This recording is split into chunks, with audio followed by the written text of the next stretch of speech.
International Mediation and Conciliation Service, we have signed a new 5-year collective bargaining agreement. That agreement was signed by myself and the MLSPU Executive Director. 2009, 2010 was difficult.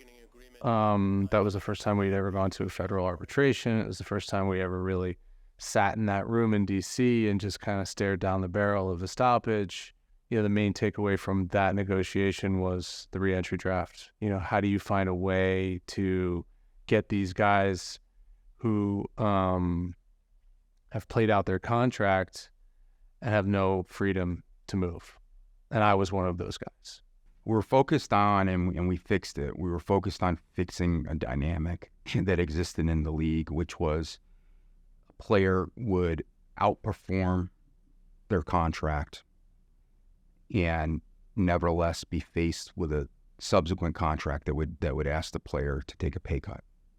So the trajectory of salaries were like this, and then it went like that. And didn't matter how you did, didn't matter who you were. What mattered was whether you were a U.S.-based player that had or didn't have options to play overseas. And the vast majority of the league at that time were U.S. or Canadian-based players who did not really have the option to play overseas because the overseas markets were closed or were limited. I'd finished out 2009, and at that point I'd had some success in the league, and my agent was saying there was opportunities maybe abroad, and I was going to explore those, but I also didn't have the ability to just leave, even though my contract had been played out. And I had been aware of that, but I was also then living it. The save right on the line, and it's over. Houston. I remember we had a pretty militant group of players. We were pretty pissed off. So when we did have the strike vote, we were willing to go out. And I know from our locker room, and not that I was the leader, but certainly we had a lot of voices in there that wanted to strike. I was one. I felt like if that's what we needed to do to get some of the things that we need to get across, then that's what we should do. But at the same token, the league's very intelligent. They have a lot of smart lawyers too, and there's smart people on that side of the room as I think there were on the union side. It's all about leverage, and MLS would say, there's nowhere for you to go, and we have a salary budget, so yeah, you're going to take a cut in pay, or good luck to you, God bless, go play somewhere else. So you saw players that were at the height of their career that should have been earning that next contract for substantially more money, that not only were not earning more money, they were taking pay cuts, significant pay cuts. We had tried hard to figure out a solve for that, and the obvious solution there is to a form of free agency where players that are out of contract then can go and shop and go to the team of their choice that's willing to pay them fairly in a market in which it makes sense for them to pay. The league basically was like, we will fold this league before we do that. It's difficult. We weren't making a ton of money to all of a sudden say, hey, we're going to walk out. Guys needed to make ends meet. So being on the board, I would get calls from players on both sides saying, we should do this. We got to go. Like, we got to draw a line in the sand. Enough's enough. And then I had other players saying, like, please don't strike.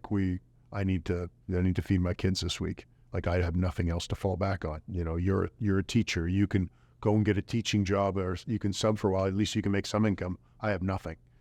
So I think it was a fine balance and how he went in there. And certainly I know for me, it was a lot of sleepless nights in terms of weighing that out in our position as an e-board. And I think, but as the team, I knew as a team, we were really unified in what we felt had to be done. Yeah, it's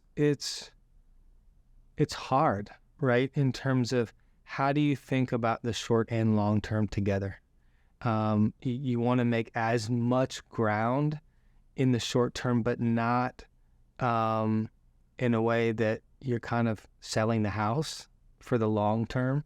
And it's hard to get all the players to understand and see that. And I think, again, with the leadership at the union, it was really important in terms of getting everyone together. But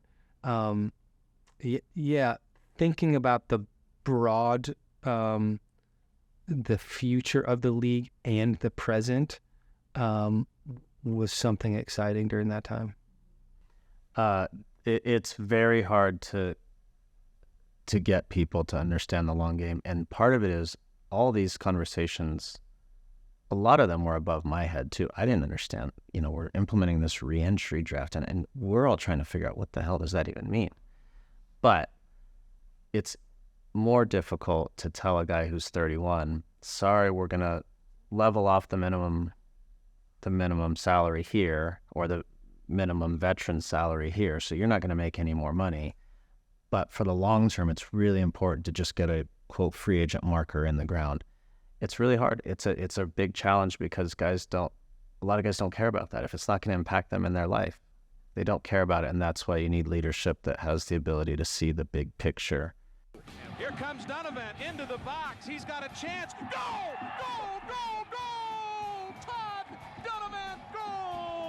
Yeah, it's hard. I mean, because CBA's, at the end of it, everyone is looking for a contract for them. But I think what gave me a lot of excitement was that there was so many players that did see the greater good and that did understand that, okay, it might not help you, but it's the right decision. It's the right thing for the league. It's the right thing for our player pool, and it's the right thing for the long term. So there was a lot more of those feelings than there were of the quick wins and the short-term thinking, which is why we focused on less on maybe dollars and cents, and then more on player rights and things that made the players' lives better and manage their careers in a better way. That was important to us.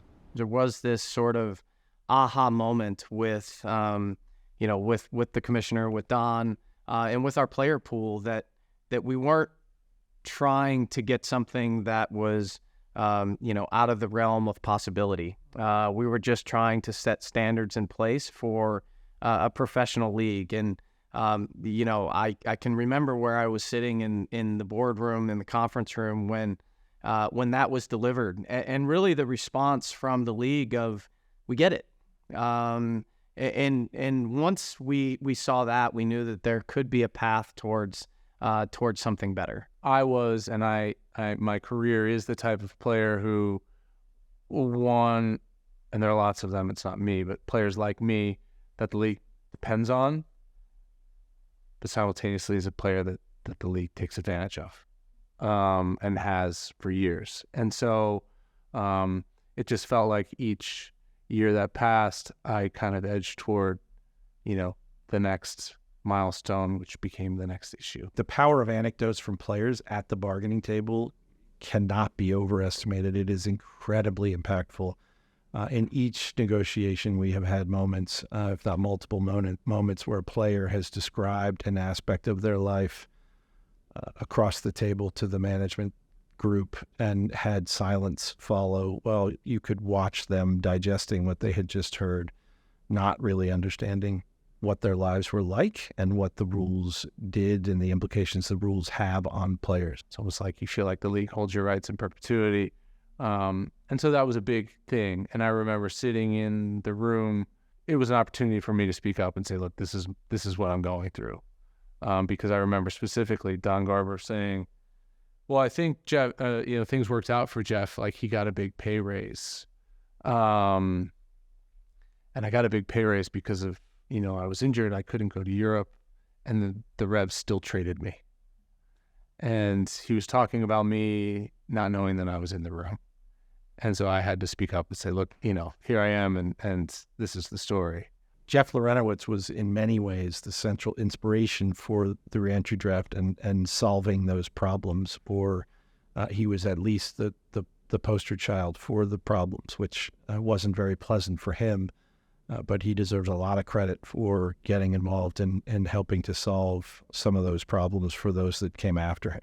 It wasn't free agency, but it was a solve that still to this day, I don't think many people understand, because they said, well, it didn't work because not many people went through the reentry draft. That was never, the idea was never that, oh, look at all these players now that are going through the reentry draft. That the idea was to get players' options picked up, to get players, getting their next contract. I mean, the dynamic way you have a player that, had 2 more years on their contract, killing it, and the team wouldn't pick up their option and say, nope, not going to pick up your option. Here's a new contract at lower money. And that stopped. Whenever you're in negotiations, there's always two sides. And so a good deal leaves both sides walking away thinking maybe they could have gotten a little bit more. When I look back, it was more important than even most things that I was able to do on the field, because it's part of that history. And again, it benefits, players that, again, aren't probably not even playing now. And that foundation that was set in the early years of our league is what's helped it to grow to what it is today.